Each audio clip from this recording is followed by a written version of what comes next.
We're also, Chanuka is a mitzvah Shem tomorrow night, and therefore we are going to talk about Chanuka, and if we have time, we'll talk about the Parsha. Okay, so we're going to start with the Gemara in Shabbos. The Talmud in Shabbos tells us, asks a question, my Chanuka, what is Chanuka? Which Rashi explains means, for which miracle did the sages institute Chanuka for? The Tana Rabbanan, our sages taught, B'chafei b'Kislev, okay, Shekshanichnesu Yavanim lahechal, when the Greeks entered the sanctuary, Timu kalashvanim shebahechal, they made impure all the oil that was in the sanctuary. Ukshagavra malchus beis Chashmonai v'nitzchem, and when the Chashmonaim, or as we refer to them as the Maccabees, were victorious and took back the Beis Hamikdash, took back the Holy Temple, but they searched and only found one flask of oil that was sealed with the seal of the high priest. So that was oil that had remained untouched and remained pure. And there was only enough oil in that flask to light for 1 day. A miracle took place. And they're able to light from that flask 8 days. And a year later, they established and made these as holidays of reciting Hallel and praises to Hashem. So if you read the Gemara, as the Gemara says, just the way the Gemara seems to imply pretty clearly, for what miracle did the sages institute the holiday of Chanuka? For the miracle of the oil. There was only enough flask for 1 night, for 1 day, for 1 day, and it burned and they were able to light from it 8 days. That was the miracle upon which the holiday of Chanuka was established. Now, but we also know, and maybe there's different ways of looking at this, but one can look at something else that took place in the Chanuka time. There was also a miracle, and that was the war, the victory of the Chashmonaim, of the Maccabees, over the Greeks, as we say in the what we add to the Shemona Esrei on Chanuka. We add Al Hanisim. We call Al Hanisim. We talk about the miracles, and we talk about the victory of the many in the hands of the few, and the strong in the hands of the weak. And when you recite, when we say the Al Hanisim, it would clear that seems to be saying that we are giving thanks to Hashem on Chanuka for the victory of the war, which was also a miracle. So the question is that first of all, the Gemara only talks about the miracle of the oil. Al Hanis doesn't even talk about that miracle of the oil. Doesn't even mention it. It mentions that they lit the menorah, but it doesn't talk about the miracle. It just talks about the victory of the war and the ramifications of it. And it would seem that the victory of the war, especially if it considered a miracle, was, if I were to ask you, which miracle was more important? The miracle of the victory in the war or the miracle of the oil? What would you say? War. The war. Because the war is what had the effect. The war is what brought back the Beis Hamikdash. It brought back the divine worship to the Jewish people. It was the beginning of their being able to rid themselves from Greek rule, even though it was not over at that point of time. So the more important of the miracles would seem to be the war. And the Gemara doesn't say that seemingly. The Gemara says it's about the miracle of the oil. And as I said before, the Al Hanisim prayer implies that we're celebrating and thanking Hashem for the war, not even a mention of the miracle of the oil. Okay, so Reb Chaim Shmulevitz, the Rosh Yeshiva of the Mir Yeshiva Yerushalayim, so he gave an answer, and I'm going to be working off his answer, but I'm not exactly going to give his. But I'm going to be working off the approach that he uses. Now, to kind of just give a introduction or a heads up, the approach is going to be that there are times where we find that Hashem does what we could call a small miracle, but it has a very strong message to it. And sometimes a small miracle accompanies a bigger miracle with a bigger context. But again, that small miracle is a very important message that Hashem is giving over in that miracle. So we're going to talk about some small miracles with some very important messages to them. The first example actually comes from last week, Parshas Vayeshev. When Yosef is sold, right? The brothers take Yosef, they throw him into a pit. They decide to sell him. And the Torah describes that he was taken by a caravan of Yishmaelim, of Arabs, Ishmaelites, and they are the ones who bought him and took him down to Egypt. And the Torah describes that what were they carrying? What was this caravan carrying? Lots of good-smelling fragrances. That's what they were brought down. They were the caravan of fragrances. So the question is, why is the Torah telling us what they're carrying down? What's it important to know? So Rashi comments that from here we learn the reward of the righteous. Typically, these Ishmaelites would have been carrying things that have a very foul odor. And being that Yosef was now going to be taken down by a caravan of Ishmaelites, this caravan was different. This caravan was carrying not the things that typically these kinds of caravans would carry, but they were carrying things of a very nice fragrance so that Yosef should not have to suffer the bad smell. So it was maybe a hidden miracle, but again, this is not typically what these kinds of caravans would carry. But why did this one carry? Why was this one different out of the norm? Because Yosef was going to be in there, and there Hashem made sure that that caravan was going to be carrying things that smell nice so that Yosef shouldn't suffer. Okay, so the obvious question is, do you really think that the fact that Yosef had a nice smelling caravan really should make a difference to him for where he's going? It's like, imagine if you know that you're being kidnapped, chas v'shalom, right? You're being kidnapped, and you're being taken away to be kidnapped, but they're taking you in a stretch limousine. Isn't that nice of them? They're taking you in a stretch limousine to be taken away. You would say, who cares? What difference does it make? What difference would this really make to Yosef about, does it smell good? Does it not smell good? Does it really make a difference to him? Maybe yes. Probably not. Maybe he understands. Okay. The answer would be that there's something more than just the fact that it smells good.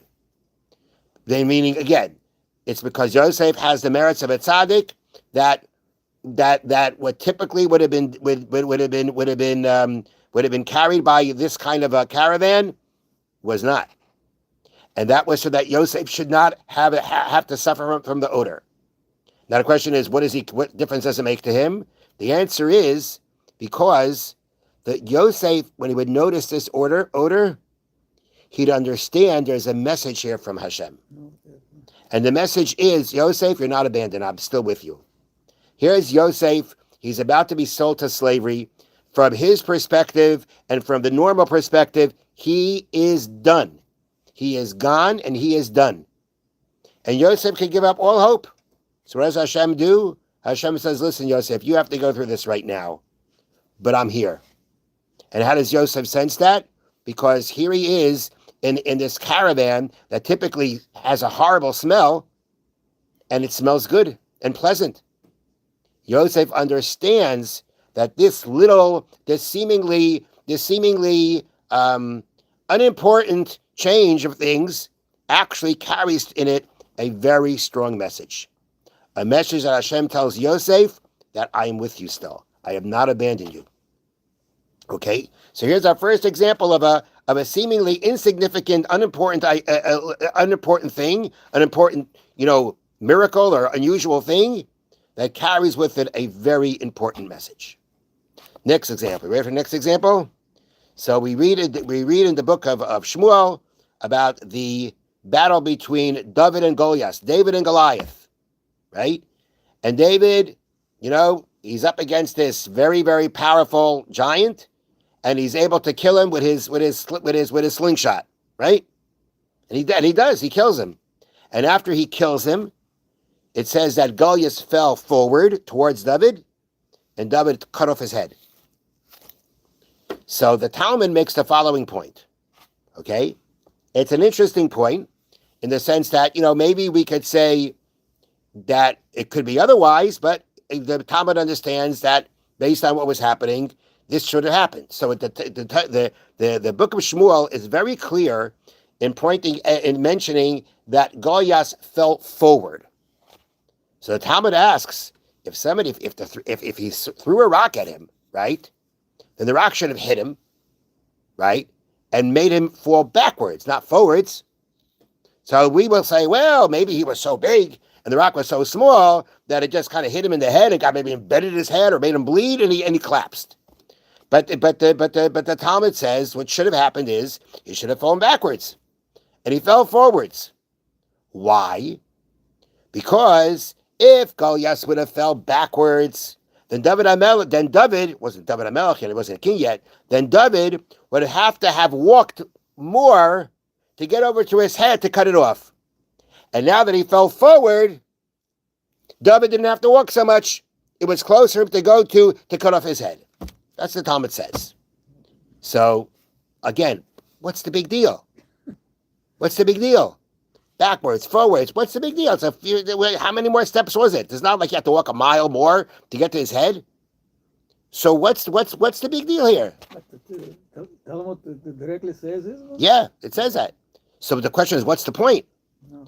So Reb Chaim Shmulevitz explains that you're right. In the bigger picture of the fact that David HaMelech killed Goliath, this should be insignificant. But you know what it was? It was a message from Hashem to David that besides for the fact, yes, I gave you the ability to beat Goliath. And you know what else I'm going to give you? I'm going to give you a kiss on the forehead. I'm going to show you how much I love you. That I'm going to make it, I'm going to have Goliath fall forward that you shouldn't have to walk so much. Big deal. Not the point in the amount. It's the idea. The idea that Hashem basically did this miracle so that he should walk less is not about David HaMelech shouldn't have to exert himself. It's a message. It's a message to David. Hashem is saying, I'm very pleased with you. I am very pleased with you. It's a message of love. It's not about the what happened in itself and that David HaMelech shouldn't have to walk so much. No, it's not about that. It's a message from Hashem to David. The seemingly unimportant thing is a message to David that Hashem is saying, giving him a kiss on the forehead. Hashem is showing David how pleased he is with him. Besides for the fact that he was able to defeat Goliath, which was a miracle, Hashem also decided to give him a kiss on his forehead to let him know how pleased he is with him.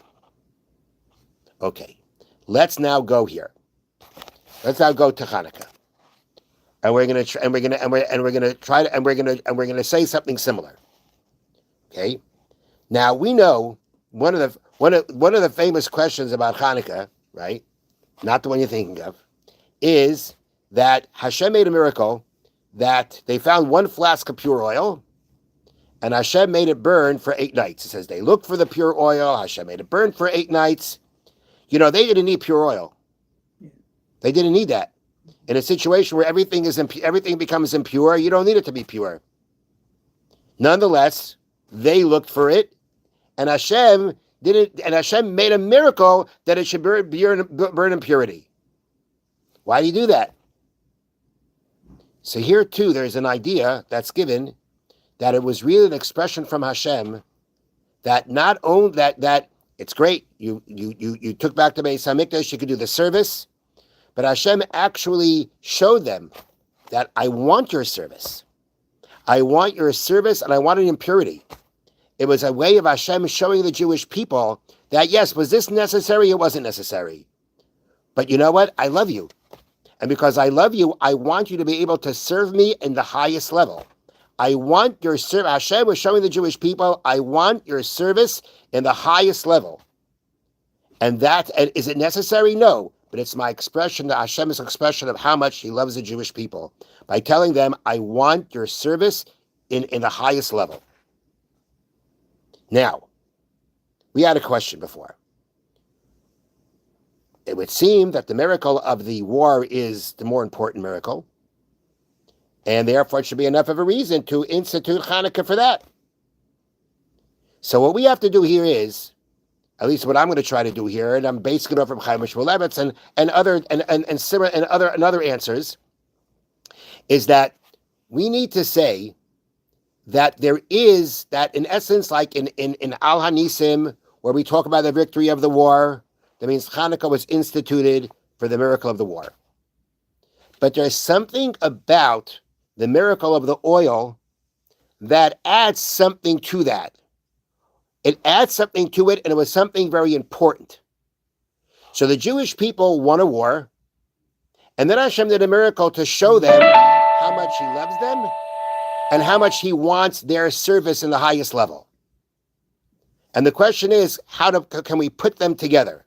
Can we combine them together so that in essence we have everything is working together? There's no two separate things here. They're all working together. So I'd like to suggest like this. The Jewish people won a war.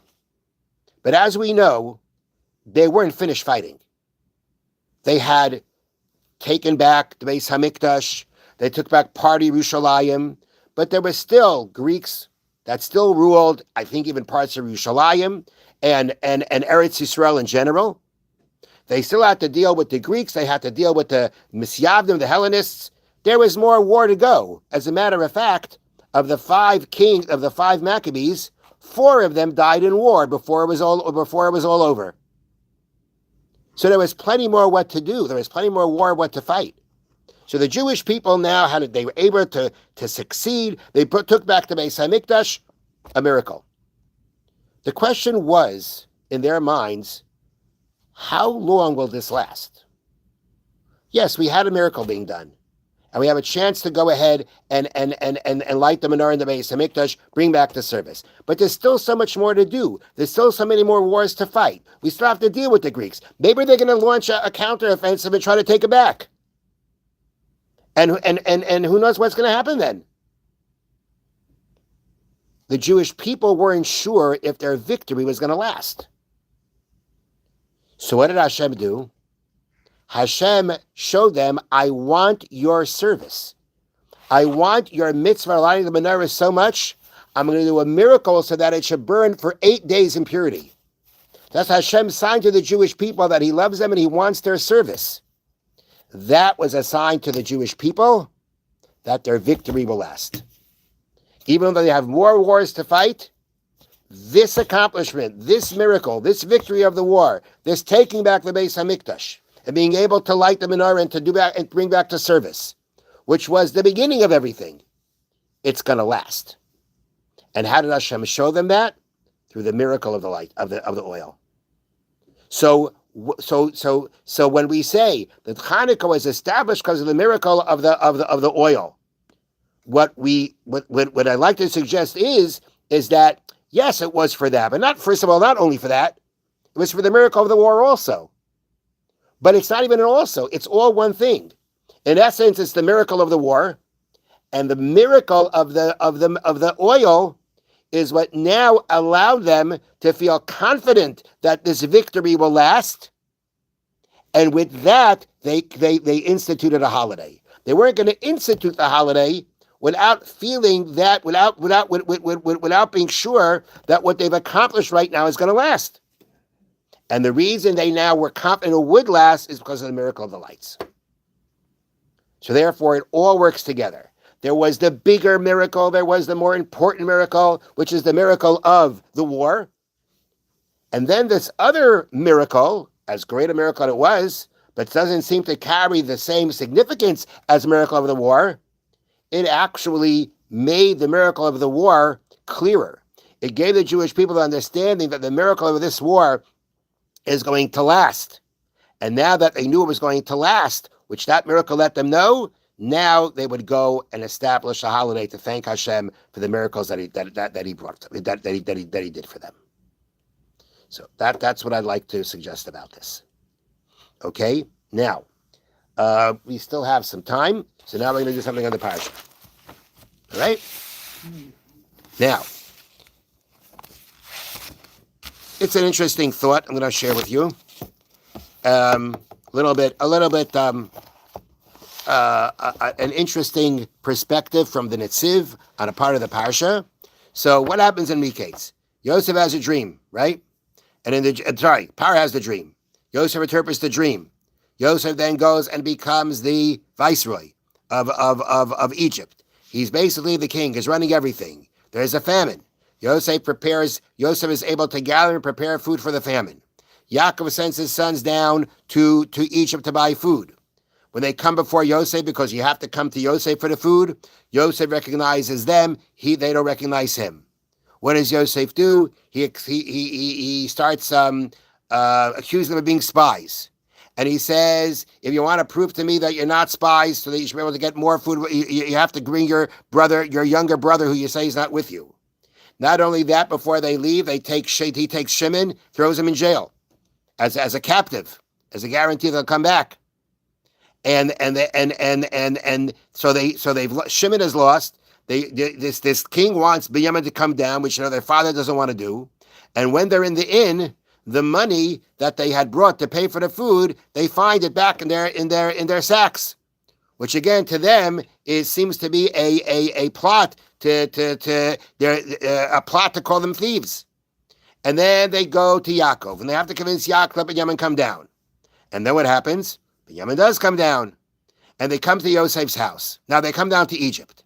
When they come to Egypt, where are they taken to? Yosef's house.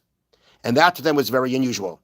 They again thought when they take to Yosef's house, Yosef's going to make them slaves. So what do? Torah says they go to the person in charge of Yosef's house, and they say to him, look, we came down here, we paid for the food, and then later on we found the money back. We didn't take the food, we didn't take the money. The money was put in our sacks. We don't know how it got there, and we brought even more money to go ahead and buy more food. What does the man say to them? Don't worry, don't be afraid. Your God and the God of your father has put a treasure in your sacks. Nothing to worry about. And he told them that they're going to eat with Yosef today. So Yosef comes, greets them, asks them how their father is, sees Binyamin, gives Binyamin a blessing, has to leave the room to cry because he just saw his brother, comes back in, and they go ahead and they sit down to a meal. And the Torah tells us that Yosef sat them down according to their age order, which, how do you know that? Yosef said, you see this goblet? It tells me all the messages I need to know. Fine. Then it says at the meal, and this is Perek Mem Gimel, chapter 43, Pasuk Lamed Daled, verse 34. Now Yosef gave them portions. The portion given to Binyamin was 5 times more than the other brothers. Vayishtu, and they drank. Vayishkaru imay, they drank and they imbibed with him, which means they drank and they drank a lot, and they did it with Yosef. So Rashi comments the fact that the Torah has this focus on their drinking and his drinking is because this is the first time that both Yosef and his brothers drank wine. Because Rashi brings down, ever since they sold Yosef, they didn't drink wine. Nor did he drink wine. Brother? The brothers never drank wine once they sold Yosef, which means, interestingly, even though they went ahead and they sold him, and they thought they had the right to do it, ever since they sold him, no wine. Either because of I don't know why. It was because they felt they had to still feel the loss of their brother, maybe because of their father's suffering. Yosef didn't drink wine because of their father's suffering or his suffering. They didn't drink wine. And today, they drank. This was the first time they drank. Rashi says this. Now the question is, why? I mean, if Yosef wasn't drinking until now, what made him drink? And the brothers, you may say, well, again, this is going to be an interesting point, but the brothers, you could say, well, if they're by Yosef and Yosef tells them to drink, right, then they probably don't have a choice to say no, one would think. Okay, so that's why they drank. But why did Yosef drink? If he wasn't drinking until now, why should he drink now? Yes, Elsa did not drink. Yeah, Rashi says. The fact that it mentions, and they drank with him, means to say that there was something unusual here by all of them. So what changed? So the Netziv has the following explanation. It's unusual. It's a very unique explanation. And we'll see how you react to it. So the Netziv says like this. Do you know why they drank, the brothers? He focuses on the brothers primarily. You know why they drank? Because the brothers now, in their mind, they figured that all their tsaros that they were just having recently were over. Yosef accused them of being spies, and they took Shimon. Shimon's back. Yosef is not calling them spies anymore. If you're being accused of being a spy, right, you're in big trouble, right? And the fact that Yosef treated them the way they did itself was unusual. But you're a spy. If Yosef thinks you're a spy, you're in very big trouble. And now they realize they're out of that danger. So they had to thank Hashem. In the times of the Beis HaMikdash, when you were saved from danger, you brought what's called a carbon toda. You bring a thanksgiving offering. And David HaMelech in Tehillim says that when you thanks Hashem, Kois Yeshua's Esa, the cup of salvation I lift, Uveshem Hashem Ekrat, I call Hashem's name. So in this case, the brothers did not have a carbon, but they had the wine. And therefore, this was an opportunity for them to raise the cup of wine in thanks to Hashem that they were saved from this danger. And you know who else joined them in this celebration? Yosef. He joined with them. Because the Netziv has a whole halachic discussion about it. But basically he says, you know why they drank now? And Yosef drank with them? To celebrate the fact that they're out of danger. And they were. Everybody knew this was a very precarious situation to be in. And when they're out of the danger, they rejoice. They drink to thank in over a cup of with the joy of wine. They thank Hashem for being saved, and Yosef joins because Yosef already showed he believes in Hashem and everything like that. So Yosef joined them. So the Netziv says what's going on here is what we can call it a Suda Saida, a feast of thanksgiving to Hashem. That's why he says they drank, and Yosef drank. So it's an interesting approach. Now you may say, well, okay, come on. I'm just trying to say, come on. Okay, the brothers, you could argue and say the brothers didn't have a choice to drink, right? If Yosef's drinking, they're drinking. But again, the question is, why is Yosef drinking? Now, the way Netziv is saying everything, it really sounds like, the way Netziv is saying, it sounds like he's going on the brothers. It doesn't seem to him to be such a big question. If Yosef's drinking, then of course the brothers have to drink. He doesn't seem to be bothered by that. But even if we'll say the brothers had to drink, I think we can still use what the Netziv is saying to explain Yosef. What was Yosef drinking? And we'd have to kind of go a little bit further and say that Yosef said to the brothers, "Nu, let's drink l'chaim because you've been saved from all these problems. Let's drink l'chaim. Let's thank Hashem for the fact that you're not in danger anymore." And they joined. So the Netziv adjusted that. The Netziv can be used, I think, in more than one way. But again, the idea of the Netziv is that what's happening here when they were drinking, and not just drinking, they even drank a lot, was all part of a celebration to thank Hashem for being saved from this danger. Now, they didn't know that by the next morning, right, Yosef's going to make more trouble for them.